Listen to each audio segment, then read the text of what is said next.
an bɛ Mali kunnafoni filɛbaga bɛɛ fo Mali kɔnɔ Mali kɔkan a ka jɛmukan bɛ n'a bɛ fɔ o ma la voix de la religion mɔgɔ min b'an bolo bi wulada in na o ye an ka pasteur de révérend pasteur Urbain Kone o de b'an bolo bi an n'o de bɛna masala bɛna boli jumɛn kan mɔgɔ bɛ se ka alijinɛ lasɔrɔ cogoya min na an bɛna kuma o de kan bi pasteur i ni yan kuma. Nba Traoré. Nba. Denbaya dun. Baasi tɛ yen. Nba. Nba. Donc pasteur n'i bɛ se ka Bible kumakanw fɔ an ɲɛna min b'a to mɔgɔ bɛ se ka alijinɛ lasɔrɔ cogoya min na pour que an balima minnu bɛ yen ni u bɛ k'an lamɛn u ka se k'a dɔn alijinɛ bɛ sɔrɔ cogoya minnu na n'i bɛ se k'i dala don olu la k'olu walawala an ye Bible ye minnu fɔ. I ni ce i ka ɲininkali la an bɛ foli di ma ka foli di teleso baarakɛlaw promoteur ani baarakɛlaw bɛɛ lajɛlen ma ala ka si ni kɛnɛya di aw ma k'aw bolo mɛn nin baara la an bɛ foli di an filɛbaw ni an lamɛnbaw bɛɛ ma u mana kɛ yɔrɔ o yɔrɔ ala ka hɛrɛ kɛ aw ye an matigi Yesu Krista tɔgɔ la ka bi ɲininkali ye ɲininkali ɲumanba ye yala mɔgɔ bɛ se ka arijinɛ in sɔrɔ cogo di ɲininkali nafa ka bon ka da kan an bɛ fɛn o fɛn na dugukolo kan diinɛ ko nasira fɛ a bɛɛ kun ye walasa ka se ka arijinɛ in de sɔrɔ ani ɲɛnamaya ye kelen de ye ɲɛnamaya fila tɛ yen ni Bible b'a fɔ ko a latigɛra mɔgɔ bɛɛ ka sa siɲɛ kelen o kɔ kiiri bɛ tigɛ o kɔrɔ b'a jira k'a fɔ ko an bɛ balo min na dugukolo kan yan n'o banna o kɔfɛ ala ka kiiri de bɛ yen o b'a jira an na k'a fɔ ka an ɲɛnama to dugukolo kan an ka ɲi ka an sɛbɛ bɛɛ don walasa an ka kisili ko k'a ko ɲɛɲini ani k'a ko ɲɛnabɔ sani an ka bɔ dugukolo kan o de la ɲininkali in jaabili a nafa ka bon adamaden bɛɛ ma adamaden bɛɛ bɛ ŋuna cogo dɔ la ka ala ɲini ni u dusukun bɛɛ ye walasa ka se ka ala lasɔrɔ nka ala bɛ sɔrɔ cogo di walasa ka ni ɲininkali jaabi a ka ɲi fɔlɔ an k'a dɔn k'a fɔ ko tuma min na ala ye diɲɛ da ani a ye an fa adama ni an ba hawa da a y'u bila yɔrɔ la Bible bɛ min wele ko Eden nakɔ ani a bɛ fɔ dɔw fɛ ko arijinɛ yen nɔ hɛrɛ tun bɛ yen degun foyi tun tɛ u kan jɛɲɔgɔnya ɲuman tun bɛ adama ni hawa cɛ jɛɲɔgɔnya ɲuman tun bɛ u ni daba ala cɛ effectivement ni a fɔra ko arijinɛ o tɛ fili ye ka d'a kan jɛɲɔgɔnya ɲuman dafalen de tun bɛ yen nka k'aw to o hɛrɛ dafalen in na fɛn dɔ de nana kɛ min nana o jɛɲɔgɔnya tigɛ o kɛra jumɛn ye an bɛ min wele ko jurumu jurumu tɛ dɔwɛrɛ ye ala ko min kana kɛ o kɛli ye jurumu ye ala ko min ka kɛ o kɛbaliya o ye jurumu ye fɛn o fɛn tɛ bɛn ala sago ma n'an y'o kɛ o bɛ wele ko jurumu o cogoya la an fa adama ni abahawa ala ko u ma u kana jiriden min dun Genèse kitabu la a sura 3 an b'a ye k'a fɔ ko sitanɛ nana ka u nɛgɛn u sɔnna ka o jiriden dun o kɛla jurumu fɔlɔ ye ani ni an bɛ Genèse sura 3 in kalan ka jigin an b'a ye k'a fɔ ko ala ye u gɛn ka bɔ Eden nakɔ la jɔnya ɲuman min tun bɛ u ni ala cɛ o jɛɲɔgɔnya de tigɛra o kɛra jahanama daminɛ ni ka da kan ala tun ko ma ni aw ye nin jiriden dun don o don aw na sa saya donna diɲɛ na farisogo la saya o de b'a to ni adamaden kɔrɔla i bɛ sa ani ni la saya o de b'a to ni adamaden sara i bɛ taa jahanama kɔnɔ o ye farali min donna adamaden sata ni a daba ala cɛ o ye ni la saya ye o ni la saya de bɛ jahanama ko fɔ ani ni a fɔra ko jahanama fana ye yɔrɔ ye an bɛ a fɔ ko tɔɔrɔ banbali yɔrɔ ni mɔgɔ min donna jahanama kɔnɔ tɔɔrɔ banbali de bɛ jahanama kɔnɔ n'i ye jahanama juguya jate minɛ a bɛ fɔ cogoya min na ala ka kuma na i b'a ye k'a fɔ yɔrɔ min de don adamaden si man ka ɲini ka taa ye adamaden bɛɛ kan ka i seko bɛɛ kɛ ka fɛn bɛɛ kɛ walisa jahanama in kana kɛ i ta yɔrɔ ye a da kan yɔrɔ juguman yɛrɛ de don arijinɛ ye hɛrɛ banbali ye cogo min na jahanama ye tɔɔrɔ banbali ye o cogoya de la o kuma adamaden bɛɛ kan ka ɲini ka don arijinɛ kɔnɔ nka jɛɲɔgɔnya tigɛlen a tigɛla jurumu de sababu la jurumu min kɛla an fa adama ni an ba hawa fɛ ani o jurumu kelen de tugulen bɛ an bɛɛ kelen kelen na o de y'a to adama bɔnnaw bɛɛ mɔgɔ o mɔgɔ ye adamaden ye i ye jurumukɛla ye jurumu bɛ i ka cogoya la jurumu de y'a to an fa adama ni an ba hawa gɛnna ka bɔ arijinɛ in kɔnɔ o la mun de bɛ se ka kɛ sababu ye ka an lasegi ka don o arijinɛ in na fo jurumu in de ka bɔ yen bibile kɔnɔ yesu bɛ kuma yohana kitabu la a sura 3 ni an b'a kalan verset 14 ka jigin a bɛ fɔ ko musa ye ziranɛgɛsa kɔrɔta jiri la kungokolon kɔnɔ cogo min na wajibi don mɔgɔ den ka kɔrɔta ten dɛ walisa mɔgɔ o mɔgɔ dara a la o ka ɲɛnamaya banbali sɔrɔ kamasɔrɔ ala ye diɲɛ kanu hali fo a ye a denkɛ kelen pe di walisa mɔgɔ o mɔgɔ dara o denkɛ la o kana halaki nka o ka ɲɛnamaya banbali sɔrɔ ala ma a denkɛ ci ka na diɲɛ la ka kiiri tigɛ diɲɛ kan nka a y'a ci walisa diɲɛ ka kisili sɔrɔ a barika la mɔgɔ min dara ala denkɛ la o sen tɛ kiiri la nka min man da a la kiiri tigɛlaw kan ka ban ka tuguni a ma da ala denkɛ kelen pe tɔgɔ la o kiiri sababu filɛ nin ye ko kɛnɛ nana diɲɛ na nka dibi jara mɔgɔw ye ka tɛmɛ kɛnɛ kan ka tuguni u ka kɛwalew ka jugu mɔgɔ o mɔgɔ bɛ kojugu kɛ kɛnɛ man di o tigi ye fiyewu o tɛ sɔn ka na kɛnɛ na fana walisa a ka kɛwale jugu kana jira kɛnɛ kan nka mɔgɔ min bɛ tiɲɛ kow kɛ o bɛ na kɛnɛ na walisa a ka kɛwalew ka jira ko u kɛra ka kɛɲɛ ni ala sago ye nin yɔrɔ la yesu yɛrɛ de bɛ ka kuma matigi yesu nabila isa a bɛ fɔ o cogoya la a yɛrɛ de bɛ ka kuma nin yɔrɔ la a fɔlɔla ka min fɔ ko musa ye ziranɛgɛsa kɔrɔta kungokolon kɔnɔ cogo min na o cogo kelen na mɔgɔ denkɛ kan ka kɔrɔta donc yesu tun bɛ a yɛrɛ ni a bɛ kuma a yɛrɛ ko la tuma dɔ a b'a fɔ ko mɔgɔ denkɛ nka tuma dɔ a b'a fɔ ko ala denkɛ nin ye yesu yɛrɛ kumakan ye nin yɔrɔ la a dɔn caman bɛ sɔsɔli kɛ yesu ka ala denkɛ ko in na nka o bɛ se ka kɛ barosen wɛrɛ ye an tɛna se ka an da don o la bi nka an bɛ nin ye yesu yɛrɛ de bɛ ka kuma nin yɔrɔ la ko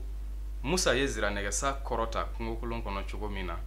wajibi don mɔgɔ denkɛ ka kɔrɔta o cogoya kelen na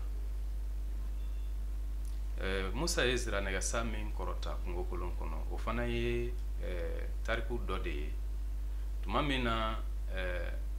israɛlidenw tun bɛ kungokolon kɔnɔ ala ye u labɔ misira jamana kɔnɔ jɔnya la ka u to sira kan walisa ka taa kana jamana na ala tun ye yɔrɔ min layidu ta u ye ka u to sira kan u murutila ala ma o kuma saa dɔw nana minnu tun bɛ mɔgɔw kin ni saa ye mɔgɔ kin a tigi bɛ sa ni saa ye mɔgɔ kin a tigi bɛ sa u kulela ala nɔfɛ ala y'a fɔ kira musa ye a ka saa bisigi labɛn ka bɔ ziranɛgɛ la ni a y'o bisigi labɛn a bɛ a gulo jiri dɔ la ka jɔ walisa ni saa ye mɔgɔ o mɔgɔ kin ni o tigi ye a ɲɛ kɔrɔta ka ziranɛgɛsa ja in ka o ye ka o filɛ a tigi ka kɛnɛya donc yesu bɛ ka o de ko fɔ yan ni musa y'a kɛ o cogoya la ka ziranɛgɛsa bisigi ka saa bisigi dilan ziranɛgɛ la ka gulo walisa israɛliden dɔw mana kin u k'u ɲɛ kɔrɔta k'a filɛ u tun bɛ kɛnɛya nka i b'a dɔn k'a fɔ ko dɔw banna ka ziranɛgɛsa in filɛ olu sara sakinda fɛ donc yesu bɛ ka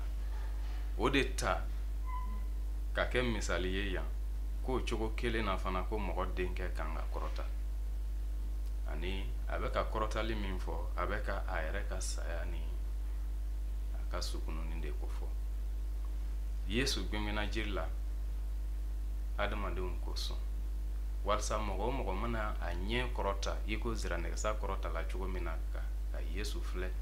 o kɔrɔ ko mɔgɔ min mana sɔn ka yesu ɲɛna tɔmɔ ka i ka limaniya da a kan ani a bɛ taa ɲɛ ka o de fɔ ko walasa mɔgɔ o mɔgɔ dara la o ka ɲɛnamaya banbali sɔrɔ kamasɔrɔ ala ye diɲɛ kanu hali fo a ye a denkɛ kelen pe di walasa mɔgɔ o mɔgɔ dara a denkɛ la o kana halaki nka o ka ɲɛnamaya banbali sɔrɔ donc yesu ka kalan na a bɛ min fɔ an ye ka jɛya nin yɔrɔ la o de ye ko ala ka kanuyaba de kosɔn a ma sɔn ka diɲɛ to yen ten a ye ale yesu ci walasa ale ka sa gwɛngwɛjiri kan adamadenw nɔ na ka sa an ka jurumu kosɔn walasa an ka se ka jurumu yafa sɔrɔ ani mɔgɔ min dara ala denkɛ la o sen tɛ kiri la yohana kitabu sura 3 verset 18 bɛ o fɔ an ye ka jɛya mɔgɔ min dara ala denkɛ la o sen tɛ kiri la nka min ma da a la kiri tigɛla o kan ka ban ka tuguni a ma da ala denkɛ kelen pe tɔgɔ la i sen tɛ kiri la ka da mun kan ka da kan yesu sara i ka jurumu kosɔn yesu min sala i ka jurumu kosɔn n'i ye i ka limaniya da ale kan o de sababu la i ka jurumu bɛ yafa i ma i bɛ jurumu yafa sɔrɔ ani an y'a fɔ ko jurumu de kɛla sababu ye k'an fa adama ni an bawa labɔ arijinɛ kɔnɔ ka da o kan mɔgɔ o mɔgɔ n'i ka limaniya da yesu krista kan i ka jurumu bɛ yafa i ma ni jurumu yafala foyi tɛ yen min bɛ i bali ka don arijinɛ kɔnɔ jurumu de bɛ an bali ka don nka ni jurumu taara ka bɔ yen ni jurumu yafala i ma i bɛ se ka don arijinɛ kɔnɔ o de la yesu bɛ a fɔ fana yohana sura 14 na ni an bɛ o fana kalan verset 6 yesu y'a jaabi ko ne de ye sira ye ani tiɲɛ ani ɲɛnamaya mɔgɔ si tɛ na ne fa ma ni a ma tɛmɛ ne fɛ yesu ko ale de ye tiɲɛ ye ale de ye sira ye ale de ye ɲɛnamaya ye ani a bɛ segin ka min fara a kan ko mɔgɔ si tɛ na ale fa ma n'i ma tɛmɛ ale fɛ mɔgɔ si tɛ se fa ala ma n'i ma tɛmɛ yesu krista fɛ ka d'a kan kɛcogo foyi tɛ adamaden na ka se ka jurumu yafa dafalen sɔrɔ tant que ni yesu ka saraka in tɛ adamaden i mana ɲuman kɛ cogo o cogo jurumu b'i la i mana ko ɲuman kɛ cogo o cogo jurumu b'i la i ye jurumukɛla de nka fɛn min bɛ adamaden ka jurumu ta ka bɔ yen pewu ni ala b'a fɔ ne jɛnna o ye yesu ka saraka in de ye sabu ala yɛrɛ de y'o labɛn ani sani yesu ka na o fɔla kiraw caman fɛ a sudala kiraw fɛ k'a fɔ ko a bɛ na tɔɔrɔ nin cogoya la a bɛ na tɔɔrɔ nin sababu la walisa ka diɲɛ ka jurumu ta ani o yesu min nana ale de b'a fɔ an ye yan ko ale de ye tiɲɛ ye ale de ye sira ye ale de ye ɲɛnamaya ye mɔgɔ si tɛ se fa ala ma n'i ma tɛmɛ ale fɛ o la ni ɲininkali bɛ kɛ yala mɔgɔ bɛ se ka don arijinɛ in na cogo di an bɛ min fɔ ka jɛya mɔgɔ bɛ don arijinɛ na yesu krista danaya de barika la ka danaya kɛ a la ko yesu sala i ka jurumu kosɔn ka sɔn ka ɲɛna tɔmɔ ka taama a nɔfɛ i si tile bɛɛ la i ka jurumu bɛ yafa i ma n'i ka jurumu yafala n'i sara hali sisan i jɛyalen don a la k'i bɛ don arijinɛ kɔnɔ o n'i sara sisan i jɛyalen don a la k'i bɛ don o sababu tɛ k'a fɔ ko e de ye mɔgɔ tilennen ye ka tɛmɛ adamadenw bɛɛ kan nka o sababu de ye sabu jigi bɛ i fɛ ko ala sɔnna i ma a yafala i ma i ka jurumukow bɛɛ la Yesu Krista barka la o de bɛ jigi di hadamaden ma k'a fɔ awɔ ni sara mɛ don arijinɛ kɔnɔ sababu wɛrɛ tɛ sabu ala ye nɛɛma kɛ n ka jurumu yafala ma o la ka segi ka na i ma mɔgɔ bɛ arijinɛ in sɔrɔ cogo di mɔgɔ bɛ arijinɛ in sɔrɔ n'i ka jurumu yafara i ma o jurumu yafa bɛ sɔrɔ Yesu Krista de barika la an bɛ nin kuma fɔ an b'a fɔ dɔw b'a jate k'a fɔ ayi nin kuma in ka nɔgɔ kojugu dɔw b'a jate k'a fɔ ko nin ye dinɛ ko kuma de ye fɛn caman bɛ se ka adamaden bɛ se ka miiri ko caman na nka min kɔni jɛlen don an bɛ a jɛlen fɔ mɔgɔw ye ni min sɔnna k'a minɛ i b'a minɛ i ni kisili kosɔn nka ni min fana ko a tɛ ale t'a kun bɔ baasi tɛ nka min kɔni jɛlen don an tɛna to dugukolo kan yan kuda ye a mana kɛ cogo o cogo an bɛ bɔ yan an bɛna taa ala kunbɛn nka n'i bɔra yan ka ban kɔni i k'a dɔn k'a fɔ ko ala kunbɛnnen a ka taa f'i ye ko ka a Yesu ko min tun fɔra i ye ko o yɛrɛ de don i k'a fɔ tiɲɛ na ne tun ma da a la sira tɛ yen bilen k'a fɔ k'i bɛ segin ka na k'a ko dilan ka tila ka taa o kɔni jahanama tɔɔrɔ de bɛ ɲɛ o la a ɲini ka jɛya a la bi a ɲini ka faamu ka jɛya bi ani i ka latigɛ ka ɲɛnatɔmɔli kɛ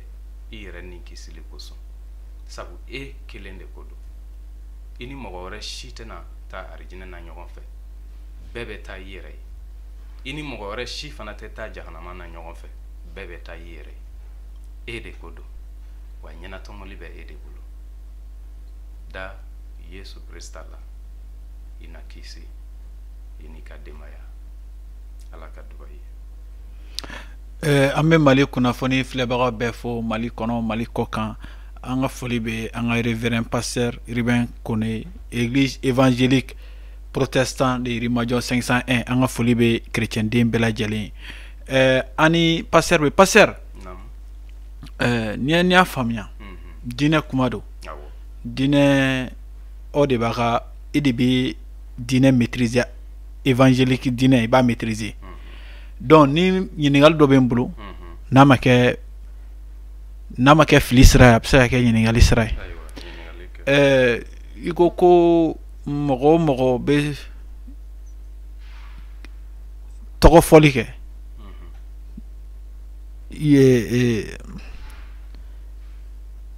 ko mɔgɔ o mɔgɔ bɛ tɔgɔ fɔli kɛ Krista tɔgɔ fɔli kɛ ko a bɛ yafa i ma n'i tugura kɔ mais n'i y'i sigi ɲɔgɔn tɔɲɔ ka tugu Krista kɔ yali i bɛ don alijinɛ na wa i tɛ don alijinɛ na parce que sigiɲɔgɔnya o kisa ka gɛlɛn parce que ni an m'a dɔn an kan ka minnu kɛ pour que an ka se ka tugu an ka ɲɛmɔgɔ kɔ pour que an ka se ka alijinɛ sɔrɔ a bɛ gɛlɛya n'a sɔrɔ i tun bɛ se k'i da don yɔrɔw la olu walawala pour que an balima chrétien ka a faamu kosɛbɛ kosɛbɛ voilà i ka ɲininkaliw ka ɲi Tarawele ɲininkaliw tɛ ɲininkali sɛbɛmanw don Bible bɛ danaya ko fɔ an kisilen bɛ danaya de barika la ala ka nɛɛma fɛ an ka kɛwalew nɔ tɛ walasa an si kana an yɛrɛw bonya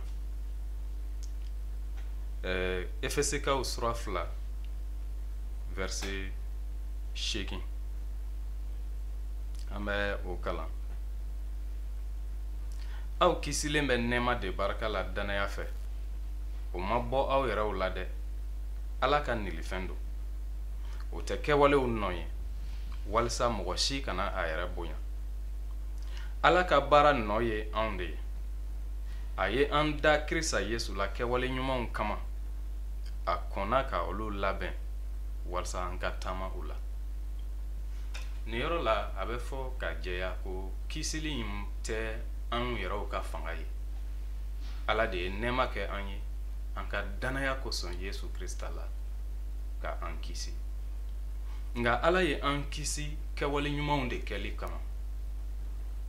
a ye an kisi walisa an ka kɛwale ɲumanw kɛ ala yɛrɛ kɔnna ka minnu labɛn ka kɔn walisa an ka taama u la kɔrɔ b'a jira ni i ye chrétien ye k'a fɔ ko a bɔn ka da kan ne ko ne dalen bɛ yesu la o kuma n bɛ mɔgɔw tɔɲɔ n bɛ ko kuntanw kɛ min ka di ye n b'o kɛ sabu n kisira ka ban o kɔrɔ b'a jira i ma kisi kun faamu Bible b'a fɔ ko mɔgɔ min bɛ to ka jurumu kɛ o ma ala ye wa o t'a dɔn ka da kan ala ye ala senuman de ni e ko e ye ala mɔgɔ ye ko i ye danaya kɛ Yesu Krista la ko bi ko jɛɲɔgɔnya ɲuman bɛ e ni ala cɛ ko i ka jurumu yafala i ma o kuma min kan ka tugu o la o ye ka ɲugu jurumu yɛrɛ la o ye ka ɲini ka i mabɔ jurumu na ka ɲini ka ɲɛnamaya i ko fa ala yɛrɛ ka senu cogo min na ala jogo ye min ye ka ɲini ka o jogo don i yɛrɛ la donc o de ye ala sago ye chrétien bɛɛ kelen kelen ta fan fɛ o de la i b'a ye mɔgɔ caman b'a fɔ ko ko chrétien bɛ tan chrétien tɛ sɔn nin ma chrétien tɛ sɔn nin ma dɔwɛrɛ tɛ o ye mɔgɔ ye min y'a faamu a kisikun ye mun ye min ye a faamu k'a fɔ ko a kisira min fɛ o ye ala ɲɛnama ye ala senuma min b'a ɲini ka taama i ko ala ka senu cogo min na nka chrétien tɛ kɛwale ɲuman kɛ walasa ka arijinɛ in sɔrɔ chrétien ye arijinɛ in sɔrɔ o de y'a to a b'a seko bɛɛ kɛ ka ala wale ɲuman dɔn ni a ka kɛwale ɲuman ye donc danfaraba bɛ nin fɛn fila ni ɲɔgɔn cɛ ni i ka kɛwale ɲuman kun ye walasa i ka se ka kisi nka chrétien ka kɛwale ɲuman kun tɛ o ye chrétien ka kɛwale ɲuman kun ye ala ye n kisi a ye n kisi walisa n ka kɛwale ɲuman kɛ ka nɔrɔ da ale tɔgɔ kan donc chrétien k'a fɔ ko n ye danaya kɛ Yesu Krista la nka foyi ma yɛlɛma i ka ɲɛnamaya la o tɛ tiɲɛ ka da kan n'i ye danaya kɛ Yesu la ala ni senu bɛ na ka sigi i kɔnɔ ala ni senu ni senuman de don o tɛ se ka kɛ i ka ɲɛnamaya la i ka tila ka taɲɛ ka ɲɛnamaya i k'a fɔ ko foyi ma kɛ i ka ɲɛnamaya la o tɛ se ka kɛ donc ni senu bɛ yen fɛn o fɛn tɛ bɛn ala sago ma a bɛ i dɛmɛ ka o farafansi ani a bɛ i dɛmɛ walasa ka i mabɔ o la donc chrétien mɔgɔ min b'a fɔ ko ale ye chrétien ye ale kisira nka o kuma a bɛ mɔgɔw tɔɲɔ foyi t'a la o ma ala ta in faamu halisa o ma ala ta in faamu donc kitabu b'a fɔ ko an kisilen bɛ nɛɛma de barika la kɛwalew nɔ tɛ o la yɛrɛ bonya sababu tɛ an tɛ an yɛrɛ bonya k'a fɔ ko k'a kɛ i n'a fɔ an yɛrɛ ka fanga de y'a to an bɛ don arijinɛ kɔnɔ ala makarila an na de nka a y'o kɛ walisa an ka ale wale ɲuman dɔn ni an ka kɛwale ɲumanw ye m'an dɔn ni o bɛ i ka ɲininkali jaabi. Ɲininkali diyara n ye an bɛ Mali kunnafoni TV filɛbaga bɛɛ fo Mali kɔnɔ Mali kɔ kan an ka jɛmukan n'an b'a fɔ o ma la voix de la religion an tɛ diinɛ bɔ diinɛ na diinɛ o diinɛ n'i nana i bɛ n'i ka diinɛ walawala n'an ka wele siri ma n'i fana bɛ se k'an wele i bɛ na i b'i ka diinɛ ɲɛfɔ an bɛɛ de ye maliyɛn ye an bɛɛ de b'an ka diinɛ bato bɛɛ de ka diinɛ bato cogo b'i bolo mɔgɔ tɛ mɔgɔ diyagoya ka don i ka diinɛ na donc an ka foli bɛ église évangélique protestant de Yirimajɔ 501 logement mɔgɔw ye an ka foli bɛ pasteur yɛrɛ ye pasteur chrétien yɛrɛ kɔnɔna na parce que n tɛ diinɛ n t'a ka diinɛ dɔn a bɛ se ka kɛ filiw ye kuma ta n'a bolo taabolo do don ɲininkalikɛla tɛ fili donc protestants ka taabolo la est-ce que u ni an silamɛw bɛ se ka sigi kɛ ka sɔrɔ danfarama don an ni ɲɔgɔn cɛ wa parce que mɔgɔw ka kuma caman na danfaraw bɛ na k'a ɲɛsin chrétiens fan fɛ mais aw yɛrɛ hakilinata minnu ye an ka dɔnnikɛlabaw ye aw ye Bible ɲini k'a dɔn aw de bɛ mɔgɔw bilasira don o don aw bɛ se ka mun kuma de fɔ chrétiens ɲɛna u ka se ka ni an balima silamɛw u cɛla k'u minɛ cogoya min na n'i bɛ se k'i da don o la dɔɔni ka walawalali k'an ye o la. I ni ce. Adamaden bɛɛ ye Ala ka fɛn dalen ye ani an y'a kalan Yohana kitabu la ko Ala ye diɲɛ kanu hali o kɔrɔ ko Ala ye adamadenw bɛɛ de kanu. Ala ka kanuya a ma mɔgɔ bɔ mɔgɔ la. O la ni mɔgɔ min ye chrétien ye i ka kanuya bɛ se adamaden bɛɛ ma. Denmisɛnya t'a la maakɔrɔbaya t'a la.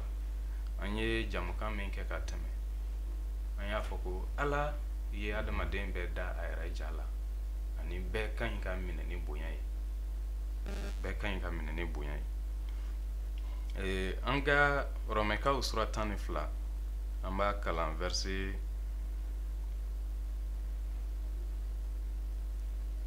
9. Kanuya kana kɛ filangafɔya kan. Aw ka kojugu haramu ka nɔrɔ ko ɲuman de la. Aw ka ɲɔgɔn kanu i ko balimaw. Aw ka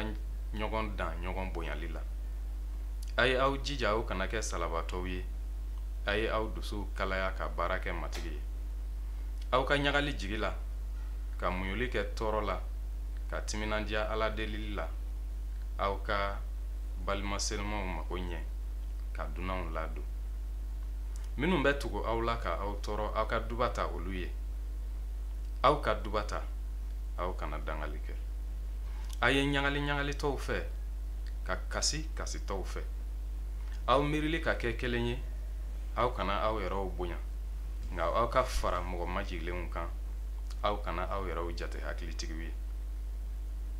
Aw kana mɔgɔ si ka kojugu sara ni kojugu ye. Aw ka ko tilennenw kɛ mɔgɔw bɛɛ ɲɛna. Aw yɛrɛw ta fanfɛ. Hɛrɛ ka to aw ni mɔgɔw bɛɛ cɛ ni o bɛ se ka kɛ. Ne ka kanulenw, aw kana aw yɛrɛw hakɛ bɔ, nka aw ka yɔrɔ to Ala ka dimiya ye. Ka tuguni a sɛbɛnnen bɛ ko hakɛbɔ ko ye ne ta ye, ne na a sara matigi ko ten. Ni kɔngɔ bɛ i jugu la, dumuni di a ma. Ni minɔgɔ b'a la, ji di a ma. N'i y'o kɛ, i na takami to a kunna. I kana to juguya ka se sɔrɔ i kan, nka i ka se sɔrɔ juguya kan ko ɲuman fɛ. Ni ye Bible ka kuma de. En gros, a b'a fɔ de ni a bɛ bɔ e yɛrɛ la, hɛrɛ ka kɛ i ni mɔgɔw bɛɛ cɛ. Ne hakili la o bɛ fɛn bɛɛ fɔ ka ban. Ni a bɛ bɔ e yɛrɛ la, hɛrɛ ka kɛ i ni mɔgɔw bɛɛ cɛ. A ma fɔ ko hɛrɛ ka kɛ i ni chrétienw cɛ. A ma fɔ ko hɛrɛ ka kɛ i ni balimaw cɛ, i ni somɔgɔw cɛ, i ni siyamɔgɔw cɛ. A fɔra ko mɔgɔ bɛɛ. Ni a bɛ bɔ e yɛrɛ la. Ni mɔgɔ min bagara i ma k'a fɔ fiyewu ale t'i ka hɛrɛ fɛ, o bɛ bɔ o tigi de la. Nka e kɔni b'a ɲini tuma bɛɛ hɛrɛ ka kɛ i ni mɔgɔw cɛ. Bible bɛ min fɔ o y'o de ye. Donc ni an bɛ nin kuma waleya, o b'a jira k'a fɔ ko i ni mɔgɔ dɔ ka sigi min n'i tɛ diinɛ kelen na, gɛlɛya man ka don o la. Ni an bɛ nin kuma waleya, gɛlɛya man ka sɔrɔ o la. Donc an bɛ se ka ɲɛnamaya ɲɔgɔn fɛ hɛrɛ la. I ye kuma dɔ fɔ, i ko diinɛ ye diinɛ ye. Ni n b'a fɔ ten, diinɛ dayɛlɛlen bɛ k'a da, a bɛ bɛɛ de ye. Maintenant bɛɛ de bɛ filɛli kɛ, ka hakili jagabɔ kɛ, ani ka ɲɛnatomɔli kɛ, ka kɛɲɛ ni a ka dusukun ye fɛn min minɛ. Nka k'a fɔ ko ka da kan ne ni e tɛ diinɛ kelen na, an tɛ mɔgɔya kɛ, Yesu ma an kalan o la, Bible tɛ an kalan o la. K'a fɔ ko an tɛ siya kelen ye, ka da o kan an tɛ mɔgɔya kɛ, Bible ma an kalan o la. Kitabu mɛ an kalan o la. A b'an kalan min na o ye ka i mɔgɔɲɔgɔn kanu, ka i mɔgɔɲɔgɔn gasi sigi, k'a ɲini hɛrɛ ka kɛ i ni mɔgɔw bɛɛ cɛ. Ala ka hɛrɛ kɛ maliyɛnden bɛɛ lajɛlen ye. ala ka hɛrɛ kɛ maliyɛnden bɛɛ lajɛlen ala ka hɛrɛ kɛ faso ye pasteur ɲininkali jaabi ɲɛna kosɛbɛ kosɛbɛ kosɛbɛ donc pasteur o b'a fɛ fana ko évangélique bɛ baara kɛ ni sariya minnu ye u ka église kɔnɔna na n'i bɛ se k'i da don o la k'o walawala an filɛbagaw ye pour que u ka se k'a faamu parce que ni i taara protestant fɛ yen u ka église kɛcogoya an'u ka fɛnw kɛcogoya ani protestant évangélique ta tɛ kelen ye dɔɔni donc danfara min bɛ a yira k'a fɔ ko nin ye évangélique ye nin ye protestant ye anw t'a dɔn n'i bɛ se ka walawalali kɛ an ye danfara minnu bɛ aw ni ɲɔgɔn cɛla la n'a ma kɛ baasi ye n'a kuma bɛ se ka jaabi o tɛ baasi ye an y'a fɔ ko ɲininkalikɛla tɛ fili ɲininkali tɛ yen min tɛ jaabi nka ɲininkali bɛɛ ne y'a jaabi cogo don i ye a fɔ cogo dɔ la i ko évangélique ani protestant évangélique protestant ou a kɔrɔ ye jumɛn ye wa évangélique kɔrɔ ye mun ye minnu bɛ sinsin injil kan l'injil arabukan na a bɛ fɔ injil minnu bɛ sinsin ala kitabu kan min bɛ wele ko l'injil évangile kɔrɔ ko an bɛ fɛn min sɛbɛnnen bɛ an bɛ an ka danaya sira taama ka kɛɲɛ ni o ye fɛn min tɛ a kɔnɔ an tɛ don o da fɛ nka min ɲɛfɔlen don ka jɛya ala kitabu in kɔnɔ an bɛ an ka ala ko kɛ an bɛ an ka ɲɛnamaya kɛ ka kɛɲɛ ni o de évangélique kɔrɔ ye o de maintenant protestant o ye tɔgɔ ye bon n'i ye protestant kɔrɔ yɛrɛ jateminɛ tubabukan na a bɛ fɔ protester o kɔrɔ ko mɔgɔ min ye sɔsɔli kɛ fɛn dɔ la k'a fɔ ko nin bɛ ka kɛ nin cogoya la man jɛ ni o ye a man ka kɛ nin cogoya la ani o bɛɛ ye fɛn kelen ye a kun de ye walasa baara ala ko in ka ɲɛnabɔ ka kɛɲɛ ni nin jeli ye donc i b'a ye k'a fɔ ko ani évangélique in kɔrɔ bɛɛ bɛ taa ni ɲɔgɔn ye baara ala ko in ka sira taama ka kɛɲɛ ni ala ka kuma ye maintenant n'i ko yala danfara jumɛnw de bɛ yen n bɛ se ka min fɔ o de ye ko a bɛ i n'a fɔ du hali k'a sɔrɔ i b'a sɔrɔ dutigi bɛ yen denw bɛ a bolo nka den o den mana muso furu i bɛ taa sɔrɔ k'a fɔ ko danfara fitinin bɛ ale ka du cogoya ni a kɔrɔkɛ ta ni ɲɔgɔn cɛ wala ni a dɔgɔkɛ ta ni ɲɔgɔn cɛ nka fɛnba ye min ye o de ye ko u bɛɛ ye ga kelen ye u bɛɛ ye fa kelen denw ye o de ye fɛnba ye nka danfara fitinin minnu bɛ baaraw kɛcogo la olu bɛ sɔrɔ dutigi bɛ ni a ka cogoya wala duden bɛ ni a ka cogoya i b'a sɔrɔ denkɛ fɔlɔ ale ye muso min furu o ni denkɛ filanan ka muso furulen danfara bɛ u ka cogoyaw ni ɲɔgɔn cɛ ka da o kan danfara fitininw bɛ kɛ u ka taabolow cɛ nka taaboloba ye min ye o ye du yɛrɛ ka cogoya ye i b'a ye k'a fɔ ko o tɛ yɛlɛma du yɛrɛ ka cogoya o ye ala ka kuma in de ye o ye bibile ye o tɛ sɔsɔ o tɛ yɛlɛma nka adamadenya la an bɛ fɛn fitinin minnu kɛ tuma dɔ o bɛ bɔ adamaden yɛrɛ ka cogoya la o bɛ bɔ organisation yɛrɛ kɛcogo la nka fɛnba ye min ye o de ye ko fɛn min bɛ du bɛɛ kɛ duba kelen ye o de ye bibile ye injili m'a dɔn ni o bɛ i ka ɲininkali jaabi ɲininkali faamuna an lajɛbagaw ye ɲininkali faamu pasteur an y'i wele i nana an ka wele jaabi a diyara an ye an b'i fo k'i ka denbaya bɛɛ fo i tɔgɔ la donc mɔgɔw b'a fɔ ko protester komi i y'a fɔ tubabukan na cogoya min na peut-être u protester la fɛn dɔ de kama wa u protester la min bɛ bible yɛrɛ kɔnɔ o ka kalan a kalancogo yɛrɛ la ou soit ou proteste la ka foko nunu ye fɛn dɔ kɛ ou o man ɲɛ n'a sɔrɔ i tun bɛ se ka protester min bɛ évangélique kɔnɔna na n'a sɔrɔ i tun bɛ se ka développer dɔɔni pour que an filɛbagaw k'a faamu parce que an minnu t'a diinɛ faamu n'an y'a mɛn protester an b'a bila an kunna k'u bɛ ka ban fɛn dɔ de ma min tɛ bible kɔnɔna na n'a sɔrɔ i bɛ se k'o yɔrɔ walawala an ye. N ye o de fɔ i ye protester in n y'a fɔ ko ani évangélique in bɛɛ kɔrɔ bɛ ɲɔgɔn dafa protester kun ye mun ye walisa sinsin ka kɛ évangile in de kan sinsin ka kɛ bible ka fɔlen min fɔra bible kɔnɔ ka jɛya baara ka kɛ diinɛ ka waleya ka kɛɲɛ ni o ye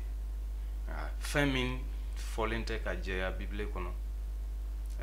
adamaden ka miiriliw wala ka taa taabolo wɛrɛw ta ka o don alako la ka sɔrɔ bible tɛ o fɔ protesteli kun ye walasa o de ka bɔ a la donc baara ka kɛ ni bible ye bible bɛ min fɔ ka jɛya baara ka kɛ ni o de ye donc ni protesteli kɛla a kun de ye walasa o de la tɔgɔ fila in bɛ ɲɔgɔn dafa a bɛ fɔ ko évangélique protestante évangélique protestante protesteli kun ye walasa évangélique ya in o de ka to a cogoya la sɛbɛw fɔra cogo min na u ka kɛ o kɛcogoya la virgule kana jɛn point kana jɛn donc an filɛbagaw kɔni u ye faamuyali sɔrɔ kosɛbɛ kosɛbɛ église protestante kɔrɔ ye min ye a ye kunnafoni sɔrɔ o kan kosɛbɛ kosɛbɛ parce que an ka pasteur bɔra ka walawala bɛɛ sisan bɛɛ y'a faamu donc an b'a fɔ mɔgɔw ɲɛna min bɛ bible kɔnɔ olu b'o de fɔ virgule t'a la o de protestant kɔrɔ ye a faamu mi d'accord pasteur welewelekan minnu b'i bolo n'i bɛ se k'o ani ladilikan minnu b'i bolo ka ɲɛsin an balima kerecɛnw ma n'i bɛ se ka dɔ fɔ o la.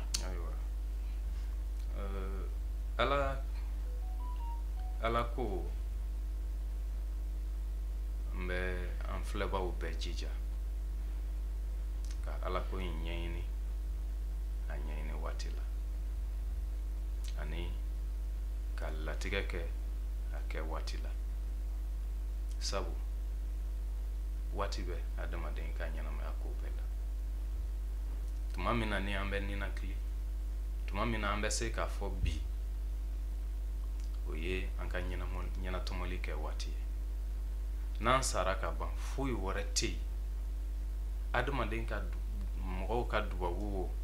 n ka sudonbaw cayara o sarakaw bɔra o olu si tɛ foyi ye yɛlɛma i ta yɔrɔ ko la i ye ɲɛnatomali min kɛ dugukolo kan i ka ko bɛ ɲɛnabɔ ka kɛɲɛ ni o de an bɛ ka taa yɔrɔ min na nin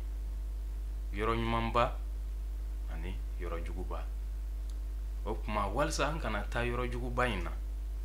n bɛ an filɛbaw ni an lamɛnbaw bɛɛ jija an k'an seko bɛɛ kɛ walisa ka ko in k'a ɲɛɲini ji ɲɛma jɔlen na k'a ɲɛɲini ni an sɛbɛ bɛɛ ye sani a ka taa k'an bolo da sabu n'an sara ka ban taa ni ka segin t'a la dɛ k'a fɔ n bɛ taa tiɲɛ na n taara min tan na a ko cogoya ma ɲɛ n bɛ segin ka na kuma t'a la mɔgɔ si tɛ taa ka segin o la an ka ala ko in ɲɛɲini a ɲɛɲini waati la k'an ɲɛnama to an bɛ a laban ni dubabu ye